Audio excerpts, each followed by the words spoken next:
Second வந்து digital arrest. இதில் வந்து டார்கெட் வந்து நிறைய government employees, retired people, senior citizens இவங்களை தான் டார்கெட் பண்ணுறாங்க. டிஜிட்டல் அரெஸ்ட்டுங்கிறது கம்ப்ளீட்டாக ஒரு ஸ்கேம். டிஜிட்டல் அரெஸ்ட்டுங்கிற கான்செப்டே கிடையாது.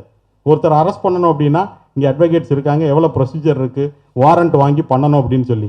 யாரோ ஒருத்தங்க வந்து ரிமோட்டில் உட்காந்துக்கிட்டு எங்கேயோ ஒரு பிளேஸில் உட்காந்துக்கிட்டு, அதாவது நான் வந்து சிபிஐலேருந்து பேசுகிறேன், என்ஃபோர்ஸ்மெண்ட் டைரக்டர்லேருந்து பேசுகிறேன், இல்லை நான் வந்து இன்கம் டேக்ஸ்லேருந்து பேசுகிறேன், இல்லை நான் வந்து ஜட்ஜ் பேசுகிறேன் அப்படின்னு சொல்லி ரிமோட்டாக உங்களை த்ரெட் பண்ணி உங்கள் நேமில் ஒரு பார்சல் இருக்குது, அந்த பார்சல் வந்து லிங்க் டு உங்களுடைய ஆதார், அதில் வந்து ட்ரக் டீல் பண்ணுறீங்க, இல்லை இல்லீகல் ஆக்டிவிட்டி பண்ணுறீங்கன்னு சொல்லி உங்களை வந்து ஸ்பாட் பண்ணி உங்களை மிரட்டி ஒரு ரூம்லேயே உட்கார வச்சு வேறு யாரோடையும் நீங்கள் கான்டாக்ட் பண்ணக்கூடாது, யாரோடையும் தொடர்பில் இருக்கக்கூடாதுன்னு சொல்லி உங்களை வந்து பணத்தை வந்து மிரட்டி வாங்குறாங்க. இது வந்து சென்ஸ் ஆஃப் ஃபியர் செகண்ட் கேஸில்.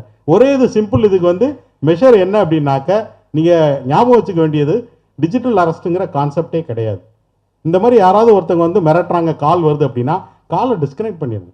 டிஸ்கனெக்ட் பண்ணிவிட்டு எதுவாக இருந்தாலும் நான் லோக்கலாக போலீஸ் ஸ்டேஷனில் பார்த்துக்கிறேன்னு சொன்னாலே கால் வந்து கட் ஆகிடும். நீங்கள் அன்னெசரியாக ப்ரெஸ்யூம் பண்ணி நீங்கள் ஒர்க் பண்ணும்போது எல்லாமே சொல்லுவாங்க. ஏன்னா வர்றதுக்கு முன்னாடி அவங்க ஒரு ப்ரொஃபைல் கிரியேட் பண்ணிடுவாங்க. நீங்கள் எங்கே ஒர்க் பண்ணீங்க, உங்களுடைய எக்ஸ்பீரியன்ஸ் என்ன, எந்தெந்த பேங்க்கில் வச்சுருக்கீங்க, இந்த டீட்டெயிலெலாம் அவங்க கலெக்ட் பண்ணிவிட்டு இதெல்லாம் சொல்லும்போது நீங்கள் அன்னெசரி ஒரு ப்ரெஸ்யூம் பண்ணிக்கிறீங்க.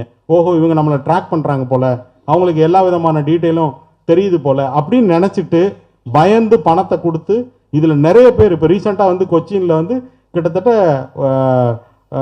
30 கோடி ரூபாய்க்கு மேலே வந்து இழந்திருக்காங்க. 1 கோடி ரூபாய்க்கு மேலே இழந்திருக்காங்க. எல்லாம் போகக்கூடிய அமௌண்ட் எல்லாமே 80 லட்சம் ரூபா, 60 லட்சம் ரூபா, 40 லட்சம் ரூபா, பெரிய பெரிய அமௌண்ட்டு டிஜிட்டல் அரெஸ்ட்டில். ஸோ இது வந்து ரொம்ப கவனமாக இருக்கணும். இது வந்து ஃபியர்.